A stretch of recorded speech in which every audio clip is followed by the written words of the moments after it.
असलकुम I welcome you all here hope you all are doing good.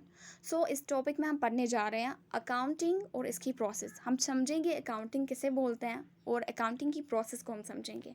पहले मैं आपको बोलूँगी अकाउंटिंग क्या होती है। जैसा कि मैंने यहाँ पे लिखा है, accounting is the art of recording, classifying, summarizing in a significant manner transactions and events which are of financial character and interpreting the results thereof। मैं आपको सिंपल टर्म में समझाऊंगी अकाउंटिंग क्या होती है। बोलते हैं अकाउंटिंग कुछ ऐसा सिस्टम है जिसमें आप फाइनेंशियल ट्रांजैक्शंस और इवेंट्स को क्या करते हैं, उनको रिकॉर्ड करते हैं। जब उनको रिकॉर्ड किया किसी जगह, मैं आपको आगे समझाऊंगी कैसे रिकॉर्ड करते हैं, फिर उनको क्लासीफाई करते हैं, फिर उनको समराइज़ करते हैं। ये सब कुछ हम क्यों करते हैं? ताकि हम एक रिज़ल्ट पे आएँ। रिज़ल्ट क्या निकालना है? रिज़ल्ट निकालना है हमारा बिज़नेस प्रॉफिट में है कि लॉस में है, हमारी फाइनेंशियल पोजीशन क्या है, फाइनेंशियल पोजीशन क्या है बिज़नेस को, ताकि हम जान पाएँ। अगर हम ये ना जाने हमारा बिज़नेस प्रॉफिट में है या लॉस में है, तो वो बिज़नेस किस चीज़ का है। अगर बिज़नेस डूबता गया लॉस में 10 साल के बाद पता चलेगा, तो ये बहुत बुरी बात है। इसीलिए हमें मेंटेनेंस रिकॉर्ड का रखना होता है ताकि हम बिज़नेस की पोजीशनिंग को जानें। अब मैं आपको इस प्रोसेस को समझाऊंगी, आपको फुल फ्लैज्ड वे में समझ आएगा कि अकाउंटिंग में क्या होता है। जैसे अकाउंटिंग का जो प्रोसेस है ना, इसमें पहले आइडेंटिफाई होता है। पहला जो हमारा स्टेप है इस आइडेंटिफाइंग, हमें आइडेंटिफाई करना होता है बिजनेस ट्रांजैक्शन। अब आप बोलेंगे मैम बिजनेस ट्रांजैक्शंस क्या होती है? बिजनेस ट्रांजैक्शंस वो ट्रांजैक्शन होती है जो बिजनेस को इफेक्ट डाले। इसके करने से बिजनेस की नेटवर्क में चेंज आता है, बिजनेस की पोजीशनिंग में चेंज आती है। जैसे कि मैं आपको बोलूँ कि हमने मशीनरी लाई बिज़नेस के लिए, बिज़नेस में मशीनरी की ज़रूरत पड़ती है ना, तो हमने मशीनरी लाई 50 लाख की। तो हमारे पास मशीनरी आई, हमसे कैश गया, मीन्स इसने बिज़नेस को इफ़ेक्ट डाला। वैसे अब क्यों जोर दिया गया हमें बिज़नेस की ट्रांजैक्शंस को ही आइडेंटिफाई करना पड़ता है? क्योंकि जो ओनर होता है ना, ओनर जो पैसा डालता है बिज़नेस में पैसा डालता है, उसे कैपिटल कहते हैं। ओनर जब बिज़नेस में कैपिटल डालता है, तो हमारा पहला ही जो कंसेप्ट है बिज़नेस एंटिटी कंसेप्ट, अकाउंटिंग का जो पहला ही कंसेप्ट है बिज़नेस एंटिटी कंसेप्ट, वो कहता है कि ओनर और बिज़नेस ये दो डिफरेंट चीज़ें हैं, ये एक जैसी नहीं है। ओनर अलग है, बिज़नेस अलग है। ओनर अपनी जगह अपने घर का हिसाब रखे, लेकिन बिज़नेस को अपना फुल फ्लैज्ड वे में हिसाब रखना है। इसीलिए अगर ओनर बोलेगा मैंने घर में बच्चे के लिए लैपटॉप लाया पढ़ाई के लिए, क्या वो मैं बिज़नेस ट्रांजैक्शन उसे मानूं? नहीं, ऐसा नहीं हो सकता। उसे बिज़नेस ट्रांजैक्शन नहीं मान सकते, क्योंकि वो बिज़नेस का खर्चा नहीं है। ओनर को बिज़नेस में वो सब कुछ नहीं डालना है, इससे हमारी बिज़नेस को लॉस आ जाएगा और हमारी इमेज डाउन हो जाएगी। इसीलिए खाली हमें बिज़नेस की ट्रांजैक्शंस को, ओनर की ट्रांजैक्शंस को नहीं, बिज़नेस के खर्चे, बिज़नेस में जो भी परचेज हुआ, सेल हुआ, एक्सपेंस हुआ, जो भी हुआ, बिज़नेस में किसने कैपिटल डाला, किसने ड्राइंग्स लगाई, जो कुछ भी बिज़नेस में हुआ, उनको हमें आइडेंटिफाई करना होता है। जब हमने इनको आइडेंटिफाई किया, हाँ ये सारी ट्रांजैक्शंस बिज़नेस की हैं, उसके बाद जब आइडेंटिफाई किया, फिर क्या करेंगे? फिर हमें उन्हें मेजर करना है एक कॉमन यूनिट में सारी ट्रांजैक्शंस को मेजर करना है। अब आप बोलेंगे हमें समझाएं अच्छे से वो क्या होता है। जैसे अब मैं बोलूँगी ये कंपनी ए है, हाँ, इसके पास चेयर्स हैं, इसके पास चेयर्स 10 हैं, हाँ, इसके पास मशीनरी भी 5 हैं, इसके पास रॉ मटेरियल है 100 kg। क्या आप समझेंगे इसकी नेटवर्थ क्या है, इसका वैल्यू क्या है, इस चेयर्स का वैल्यू क्या है? कोई बोलेगा अच्छा 50,000 में ये चेयर्स है, कोई बोलेगा नहीं 10,000 में ये चेयर्स है, कोई बोलेगा मशीनरी 5 लाख की होगी, कोई बोलेगा 2 लाख की होगी। तो इससे कन्फ्यूजन क्रिएट हो जाएगा, मीन्स एक कॉमन यूनिट नहीं है। इसीलिए हमें कॉमन यूनिट देना होता है। अगर मैं बोलूँगी चेयर्स बिजनेस में है 50,000 की, मशीनरी जो है वो है 10 लाख की, और जो मटेरियल है वो है 5 लाख का। इससे आप खुद जान पाएंगे कि बिज़नेस में क्या हो रहा है। 50,000 को हर कोई 50,000 ही समझता है, कोई इसको 40,000 नहीं समझता, कोई इसको 60,000 नहीं समझता। 50,000 बस 50,000 ही होता है। इसीलिए हमें चाहिए कि बिज़नेस की सारी ट्रांजैक्शन, जैसे हमने चेयर्स लाए, मशीनरी लाई, रॉ मटेरियल लाया, इन सब को हमें एक ही यूनिट देना होता है, जो इंडिया में है रुपीज़। इंडियन रुपीज़, हाँ, हम इसको मनी में कन्वर्ट करते हैं, जो कि एक कॉमन यूनिट है। पैसे को पैसा ही हर कोई समझता है। जब इनको हमने एक कॉमन मेजरिंग यूनिट में आइडेंटिफाई किया, मतलब इनको मेजर किया एक कॉमन यूनिट में, उसके बाद हमें कुछ करना पड़ता है। हमें क्या करना पड़ता है? हमें रिकॉर्ड करना पड़ता है। क्योंकि रिकॉर्ड इसलिए करना पड़ता है, एक ह्यूमन मेमोरी कितनी ट्रांजैक्शंस याद रखेगी? 2, 3, 10, 20, 50। लेकिन इस टाइम जो बिजनेस है ना, ये इंटरनेशनल लेवल्स पे हो रहा है। दिन में हज़ारों की परचेज सेल होती हैं, कितना हम याद रखेंगे? इसीलिए अकाउंटिंग बोलती है आपको रिकॉर्ड करना है एक बुक में, जिसको अकाउंटिंग टर्मिनोलॉजी में बोलते हैं जर्नल। जैसे आप अपना होमवर्क अपनी नोटबुक में रिकॉर्ड करते हैं, जो भी टीचर पढ़ाता है आप अपनी होम नोटबुक में लिखते हैं सारा, वैसे बिजनेस में जो भी ट्रांजैक्शंस होती हैं, बिजनेस की एक किताब है जिसमें हम उसे रिकॉर्ड करते हैं, जिसे जर्नल बोलते हैं। जर्नल को हम बुक ऑफ ओरिजिनल एंट्री भी कहते हैं, क्योंकि यही वो बुक है जिसमें हम पहली बार अपनी बिजनेस की ट्रांजैक्शंस को रिकॉर्ड करते हैं। अब आप बोलेंगे मैम ट्रांजैक्शंस को कैसे रिकॉर्ड करेंगे जर्नल में? जब मर्जी तब नहीं, जर्नल में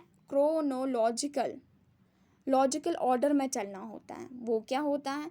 वो होता है जिस डेट पे जो ट्रांजैक्शन हो, जिस टाइम पे जो ट्रांजैक्शन हो, उसको उसी टाइम रिकॉर्ड करना होता है। जैसे अभी की हमने परचेज, वो रिकॉर्ड की, फिर सेल की, वो रिकॉर्ड किया, फिर मशीनरी लाई, वो रिकॉर्ड किया, फिर एक्सपेंस हुए कुछ, वो रिकॉर्ड किया। मीन जो भी ट्रांजैक्शन हुई, छोटे से छोटा खर्चा, बड़े से बड़ा खर्चा, जितनी भी बड़ी ट्रांजैक्शन या छोटी हो, सबको हमें जर्नल में रिकॉर्ड करना है। जब हमने रिकॉर्ड किया, उसके बाद क्या करना होता है? अकाउंटिंग प्रोसेस हमें बोलती हैं। उसके बाद आपको क्लासिफाइंग और पोस्टिंग, क्लासिफाइंग को ही बोलते हैं पोस्टिंग। आपको क्लासिफाई करना, आपको पोस्टिंग करना, किस में? हमें क्लासिफाई पोस्टिंग एक बुक में करना होता है, जिसे लेजर कहते हैं, जिसे अकाउंटिंग टर्मिनोलॉजी में लेजर कहते हैं। अब आप बोलेंगे ये लेजर क्या होता है?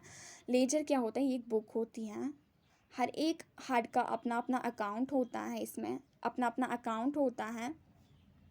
इसमें क्या होता है, हम सिमिलर ट्रांजैक्शंस, जो भी एक जैसी ट्रांजैक्शंस हो, उनको एक ही जगह रिकॉर्ड करते हैं, एक ही जगह रिकॉर्ड करते हैं। जैसे हमारा कस्टमर है मिस्टर ए ने हमसे 4 बारी माल लिया है।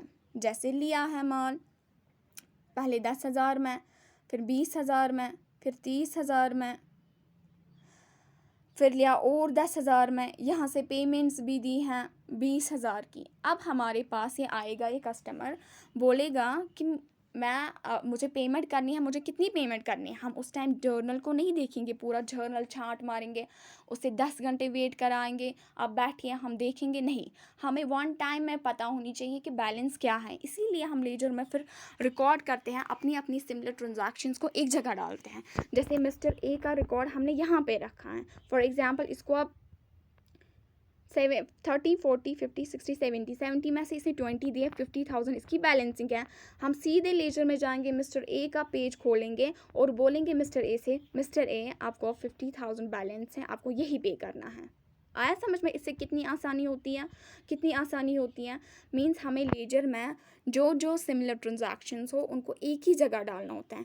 जैसे हम मशीनरी अकाउंट बनाएंगे, मिस्टर बी अकाउंट बनाएंगे, रेंट अकाउंट बनाएंगे, इनका सारा हिसाब एक ही जगह रखते हैं। ये ट्रांजैक्शंस हम कहाँ से लेते हैं? ये हम जर्नल से लेते हैं, जर्नल से देखते हैं, फिर यहाँ पे रिकॉर्ड करते हैं अपनी अपनी ट्रांजैक्शन को अपनी अपनी जगह। अब जो ये लेजर है, इसे बुक ऑफ फाइनल एंट्री भी कहते हैं। क्यों कहते हैं? क्योंकि इसके बाद हम एंट्रीज़ को रिकॉर्ड नहीं करते हैं, इसके बाद हम सीधे स्टेटमेंट्स पे आ जाते हैं, हम सीधे अपनी पोजीशनिंग को चेक करने लगते हैं। और इसे प्राइमरी बुक ऑफ अकाउंट्स भी बोलते हैं, क्योंकि यही पहली बुक है जहाँ पे हम अकाउंट्स को मेंटेन करते हैं, अपने अपने अकाउंट हेड को मेंटेन करते हैं। आपको आया समझ में? जब हमने ये किया, क्लासीफाई किया, उसके बाद हमें समराइजिंग पे आना होता है। समराइजिंग क्या होता है? हम टोटलिंग करते हैं, हम प्रॉफिट एंड लॉस अकाउंट बनाते हैं, हम बैलेंस शीट बनाते हैं। जो भी हमने ऊपर अकाउंट्स बनाए हैं लेजर में, उनसे हम बैलेंसिंग फिगर को लेते हैं, हम प्रॉफिट एंड लॉस अकाउंट को बनाते हैं, हम बैलेंस शीट को बनाते हैं। जब हमने समराइज़ किया, एक स्टेटमेंट्स को तैयार किया अकाउंटिंग के रूल्स और रेगुलेशंस के हिसाब से, उसके बाद हमें एनालाइज़ करना होता है। अकाउंटिंग की जो छठा वाला स्टेप है प्रोसेस का, वो है एनालाइजिंग। मीन्स हम कंपैरिजन लगाते हैं किसका? जैसे हमने प्रॉफिट एंड लॉस अकाउंट बनाया है, बैलेंस शीट बनाया है, हम प्रॉफिट एंड लॉस अकाउंट के इनर आइटम्स को कंपैरिजन लगाते हैं। जैसे हम देखते हैं एक्सपेंस कितने हुए हैं, हमारा रेवेन्यू कितना आया है। अगर हमारा रेवेन्यू ज़्यादा होगा एक्सपेंस से तो इसे प्रॉफिट कहते हैं, अच्छी बात है। अगर हमारा एक्सपेंस ही ज़्यादा हुआ रेवेन्यू से तो इसे लॉस कहते हैं, ये बुरी बात है, हमें इसको ठीक करना पड़ेगा। हम क्यों लॉस में जा रहे हैं, तो हमें बैलेंस शीट में देखना होता है हमारी एसेट्स कितने हैं, हमारी लायबिलिटीज़ क्या हैं, हमारी पोजीशनिंग क्या है। हम ऐसे ही कंपैरिजन लगाते हैं किसमें क्या परफॉर्मेंस है, किसी की इम्प्रूव होगी किसी की घटी हुई होगी, तो वहाँ पे हमें अप्रोप्रिएट डिसीजंस लेने होंगे ताकि हम उसे रेक्टिफाई कर पाएँ। वैसे ही फिर हमारा प्रोसेस जो है वो है इंटरप्रेटिंग। जो 7th स्टेप प्रोसेस का है वो है इंटरप्रेटिंग। हमें एक अकाउंटेंट जब इतनी प्रोसेस करता है, समराइज़ किया, एनालाइज़ किया, ऊपर वाली प्रोसेस भी की, उसके बाद वो इस नतीजे पे पहुंचना चाहिए कि वो कंक्लूजन पे आए, डिसीजन मेकिंग पे आए। क्या कंक्लूड करें, उसको एक अकाउंटेंट को कहना होता है कि अगर हमें प्रॉफिट आया है, उसको वो इस नतीजे पे पहुंचना चाहिए कि अगर हमें प्रॉफिट आया है तो हमें किस वजह से प्रॉफिट आया है, इसके पीछे रीज़न क्या था। क्या हमारी सेल इंक्रीज़ थी, क्या हमें कॉस्ट डिक्रीज़ था, क्या हमने कॉस्ट को कंट्रोल किया था, कि हमारी खाली सेल्स इंक्रीज़ थी। ताकि ये जान पाए हमारा पॉजिटिव पॉइंट किधर है, हमारा पॉजिटिव पॉइंट किधर है। अगर हमें लॉस हुआ, इसे नहीं कहना होता है खाली लॉस हुआ, इसे कहना होता है लॉस का रीज़न क्या है। क्या हमने एक्सपेंस को ज़्यादा लगाया था। अगर हम रीज़न को ना जान सकें, हम अगले साल भी वही गलती करेंगे और अगले साल भी हमें लॉस बेयर करना पड़ेगा। इसीलिए इसको डिसीजंस लेने पड़ते हैं, इसको समझाना पड़ता है हमें प्रॉफिट कैसे हुआ, हमें लॉस कैसे हुआ, फाइनेंशियल स्टेटमेंट्स की पोजीशनिंग क्या है, कंपनी कहाँ जा रही है, ये सब कुछ उसे कहना पड़ता है।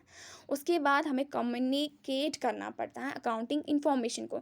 ये वेरी इंपॉर्टेंट स्टेप है। हम कम्युनिकेट कैसे करते हैं, हमें कम्युनिकेट कैसे कंपनी करेगी, वो घर घर जाएगी, मेरी ये फाइनेंशियल पोजीशनिंग है, ये प्रॉफिट है, ये लॉस है, इतने एसेट्स हैं, इतनी लायबिलिटीज़ है ना। ये अपनी कंपनी है ना, ये अपनी वेबसाइट पे डालेगी अपना सारा स्टेटमेंट, न्यूज़पेपर में पब्लिश होता है कि इस कंपनी की ये पोजीशनिंग है, ताकि लोग जान पाए ये इस कंपनी का परफॉर्मेंस लेवल क्या है। अब ये हम कम्युनिकेट ज़रूरी करना होता है, हाँ ज़रूरी करना होता है। क्यों करना होता है, जैसे ओनर को खुद ज़रूरी होता है। ओनर देखता है कि मेरा बिजनेस प्रॉफिट में जा रहा है या लॉस में जा रहा है। मैनेजमेंट को जानना होता है। मैनेजमेंट का कमीशन जो होता है वो प्रॉफिट पे ही बेस्ड होता है, कंपनी की पोजीशनिंग पे होता है। अगर प्रॉफिट बहुत अच्छा है, इनको अच्छा कमीशन मिलेगा, अच्छा कमीशन मिलेगा। वैसे ही हमारे एम्प्लॉयज़ हैं, उनको चाहिए, क्योंकि उनका सैलरी स्टेटस, उनका बोनस, ये सारा प्रॉफिट पे डिपेंडेंट होता है। अगर कंपनी की पोजीशनिंग अच्छी हो, उनका वर्किंग कंडीशंस अच्छा रहेगा, प्रॉफिट मिलेगा, बोनस मिलेगा, वो भी खुश रहेंगे। वैसे ही जो हमारे सबसे इम्पॉर्टेंट यूज़र्स हैं वो हमारे इन्वेस्टर्स हैं। इन्वेस्टर्स आप भी हो सकते हैं, मैं भी हो सकती हूँ। जैसे कंपनी ए है, कंपनी बी है, हमें सोचना है हम इसमें पैसा लगाएं, हम इसमें पैसा लगाएं। हम कैसे सोचेंगे, हम घर में मशवरा खुद ही करेंगे अपने आप के साथ? नहीं, हम इनके फाइनेंशियल स्टेटमेंट्स को जानेंगे, देखेंगे किस कंपनी का कितना प्रॉफिट है, किस कंपनी का क्या डिविडेंड रेट है। डिविडेंड, अगर मैं शेयर्स परचेज़ करूँगी मुझे डिविडेंड रेट क्या देगी, अगर मैं डिबेंचर्स परचेज़ करूँगी मुझे इंटरेस्ट क्या देगी। आपको आ रहा है समझ में? ये तो उसी के हिसाब से देगी जिस हिसाब से इसकी पोजीशनिंग होगी। अच्छा परफॉर्मेंस होगा, अच्छा डिविडेंड देगी, बुरा परफॉर्मेंस होगा तो क्या डिविडेंड देगी। इसीलिए हमें सोचना पड़ता है कि हम किस कंपनी में जाएं, ए कि बी। अगर हमें लगा कि ए ही अच्छी है तो हम ए में ही जाएंगे, अगर हमें लगा बी अच्छी है तो हम बी में ही जाएंगे। तो होप आपको समझ आया होगा कि अकाउंटिंग क्या है और इसकी प्रोसेस, जिसमें आइडेंटिफाई होता, फिर मेजर होता, रिकॉर्डिंग होती है, क्लासिफाइंग, समराइजिंग, एनालाइजिंग, इंटरप्रेटिंग और कम्युनिकेटिंग। इसी के साथ आज का टॉपिक मैं यहीं पे कंक्लूड करती हूँ। Thank you.